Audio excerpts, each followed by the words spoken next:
सभी एक साथ ऑफिस पहुंचते हैं। वी की इन्वेस्टर बिग्नॉय के चेयर खाली देखकर नॉन की मॉम वी का मजाक उड़ाकर कहती है कि इस बार नॉन तुम्हारी मदद के लिए तुम्हारे साथ नहीं था, इसीलिए तुम इन्वेस्टर नहीं ला पाए। इतने में हम देखते हैं कि ऑफिस में बिग्नॉय की एंट्री होती है, जिसे देख सारे लोग शॉक होते हैं। वी अपने इन्वेस्टर को इंट्रोड्यूस करता है। बिग्नॉय कहती है कि वो उनके ग्रैंडफादर से अकेले में कुछ बात करना चाहती है और सभी को केबिन के बाहर जाने कहती है। नॉन वी से कहता है कि आखिर तुमने बिग्नॉय को ढूंढ ही लिया, तो वी उसका क्रेडिट मिरिन को देता है। इस पर तानिया मिरिन से पूछती है कि इतने रिच पर्सन को तुम कैसे जानती हो, कहीं तुम उसके यहाँ मेड का तो काम नहीं करती थी। इस पर वी और नॉन दोनों गुस्सा हो जाते हैं। तानिया पूछती है कि आखिर तुम दोनों इसके लिए इतने प्रोटेक्टिव क्यों हो जाते हो। तानिया मिरिन को कहती है कि तुम तो अपने दोनों बॉस के साथ ऐसे ही फ्लर्ट करती हो। तभी वहाँ उनके ग्रैंडफादर आते हैं और उन्हें डिसेंसी मेंटेन करने को कहते हैं। तानिया मिरिन को धमकी देती है कि वो खुद से ही सेक्रेटरी की पोस्ट से रिजाइन कर दे, वरना वो कुछ भी करके उसे ऑफिस से निकाल के रहेगी। बिग्नॉय वी के साथ काम करने के लिए तैयार होती है। तानिया की बातों से परेशान होकर मिरिन टेरेस पे जाती है। तभी नॉन वहाँ आकर पूछता है कि तुम यहाँ क्या कर रही हो। मिरिन कहती है कि वो बस फ्रेश एयर लेने के लिए यहाँ आई है। दरवाजा ना खुलने पर दोनों टेरेस पे फंस जाते हैं। दोनों काफी देर एक दूसरे से बातें करते हैं। नॉन मिरिन को देखता रहता है। उसे देख लगता है जैसे वो मिरिन के लिए कुछ फील करने लगा है। केबिन में भी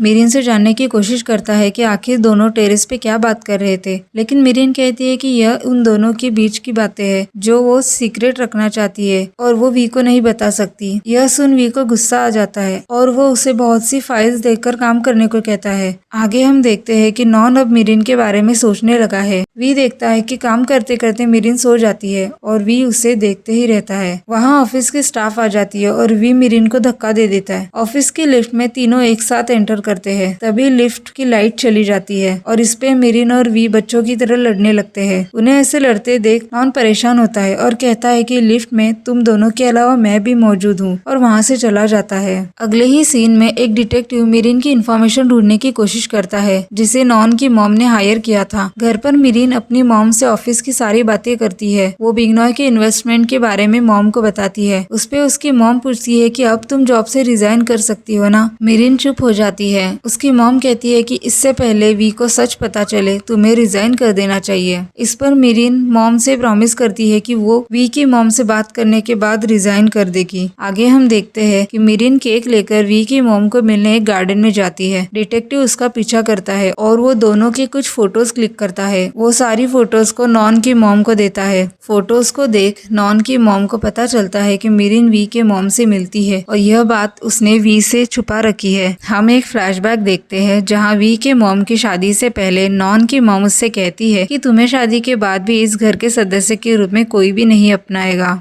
ऑफिस में वी मीटिंग के बारे में अपने स्टाफ से डिस्कस करता है। वो काफ़ी खुश नज़र आता है।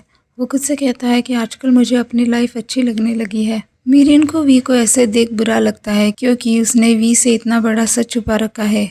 वी अपने हेल्थ ऐप के बारे में अपडेट लेता है, लेकिन ऐप में कोई प्रोग्रेस ना दिखने पर अपने स्टाफ से नाराज़गी जताता है। बेसिकली वो ऐप मिसिंग पर्सन को ढूंढने के लिए बनाया गया है, पर वी का प्रोग्रामर कहता है शायद उन मिसिंग पर्सन में से कुछ लोग अपनी फैमिली के पास वापस जाना ही नहीं चाहते हो। इस पर वी कहता है कि उनकी फैमिली को ये जानने का पूरा हक है कि वो कहाँ है और किस हाल में है। नॉन कहता है कि हो सकता है कि अपने घर वालों की वजह से ही वो दूर गए हो। ये ऐप कुछ लोगों के लिए फायदेमंद हो सकता है, पर जो लोग अपनी फैमिली के पास खुद से नहीं जाना चाहते उनके लिए ये ऐप यूजलेस है। इस पर वी कहता है कि क्या तुम्हें लगता है कि मेरी माँ मेरी वजह से मुझे छोड़कर चली गई। नॉन कहता है कि तुम अपनी पर्सनल प्रॉब्लम्स को प्रोफेशनल से मिक्स मत करो और वहाँ से चले जाता है। वी यह सुनकर काफी गुस्सा होता है। उसे डिस्टर्ब देख मिरिन उसे हौसला देने की कोशिश करती है, तो वो मिरिन पे भी गुस्सा करता है। वो कहता है कि तुम्हारी मॉम और ग्रैंडमदर दोनों तुम्हारे पास है। तुम्हारी मॉम तुम्हें छोड़कर नहीं गई है, इसलिए तुम कभी नहीं समझ सकती कि मुझ पे क्या बीत रही है। तुम मेरे दर्द को नहीं समझ सकती, इनफैक्ट कोई भी नहीं समझ सकता। यह सुन मिरिन काफी हर्ट होती है। वी उसकी तरफ देखता है।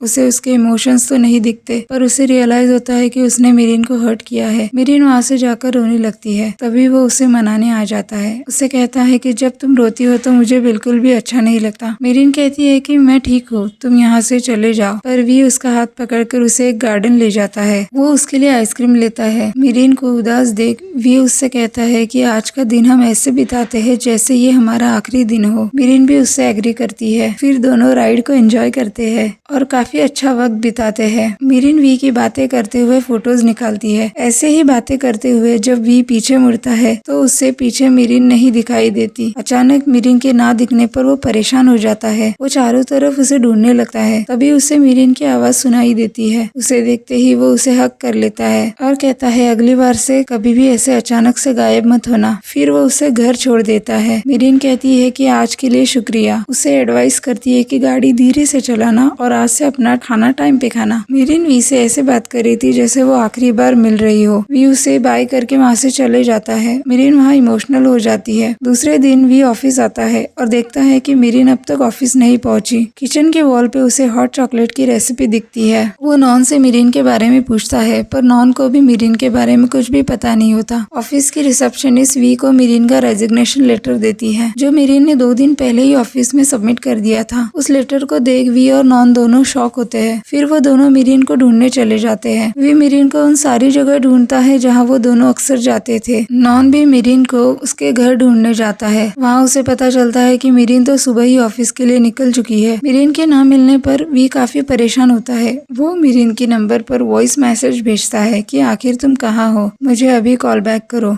तुम ऐसे जॉब छोड़कर नहीं जा सकती। वो बिग्नॉय के घर पहुंचता है कि शायद बिग्नॉय को मीरिन के बारे में कुछ पता हो। तब बिग्नॉय उससे कहती है कि मीरिन की हर एक छोटी बात को याद करो, ऐसी कोई जगह जहां वो परेशान होने पर जा सकती है। हम एक फ्लैशबैक देखते हैं जहां मीरिन वी को ग्रीन ब्रिज के बारे में बताती है जो उसकी स्कूल के रास्ते में पड़ता था। जब भी वो परेशान होती थी तो वो वहाँ चली जाती थी। वी भागते हुए उस जगह जाता है। नॉन भी मीरिन को ऑफिस के टेरेस पे ढूंढने जाता है। आखिरकार वी मीरिन को ढूंढ ही लेता है। वी को सामने देख मीरिन वहाँ से जाने लगती है। तभी वी जोर से चीखते हुए कहता है कि मुझसे दूर जाने के बारे में सोचना भी मत। मीरिन को सामने देख वी खुश होता है पर वो उस पर काफी गुस्सा भी होता है क्योंकि वो उसे बिना बताए ऐसे अचानक चली गई थी। वी इमोशनल होकर उससे पूछता है कि आखिर तुम्हारा फोन बंद क्यों है और तुम मुझे ऐसे छोड़कर कैसे जा सकती हो। मैं अभी तुम्हारी मिसिंग रिपोर्ट फाइल करने वाला था। वो आगे कहता है कि आखिर मैं तुम्हारे बिना स्माइल कैसे कर पाऊंगा। मीरिन उसका नाम लेती है और उससे कुछ कहने की कोशिश करती है पर वी लगातार बोलते ही जाता है। उसे ऐसा देख मीरिन उससे सॉरी कहती है और उसे गले लगकर रोने लगती है। आगे हम देखते हैं कि तानिया नॉन के घर आती है जहाँ नॉन की मॉम उन दोनों को मीरिन की सच्चाई बताती है और वो फोटोज दिखाती है। आगे हम देखते हैं कि वी मीरिन से पूछता है कि आखिर तुम्हारी प्रॉब्लम क्या है, तुम ऐसे क्यों चली गई। वो उससे कहता है कि अब तुम मुझे इरिटेट कर रही हो, मुझे समझ नहीं आ रहा कि तुम क्या सोच रही हो, तुम्हारे दिमाग में क्या चल रहा है। इस पे मीरिन जवाब देती है कि मुझे गिल्टी फील हो रहा है, मैंने तुम्हारे साथ कुछ गलत किया है, तुमसे कोई बात छुपाई है। वी कहता है कि तुम मुझसे बात करो, आखिर क्या हुआ है, तुम किस बारे में बात कर रही हो। आगे हम फ्लैशबैक देखते हैं कि बचपन में नॉन की मॉम नॉन को वी से अपने टॉयज शेयर करने से मना करती है। इस पार्ट में इतना ही, मिलते हैं अगले पार्ट में।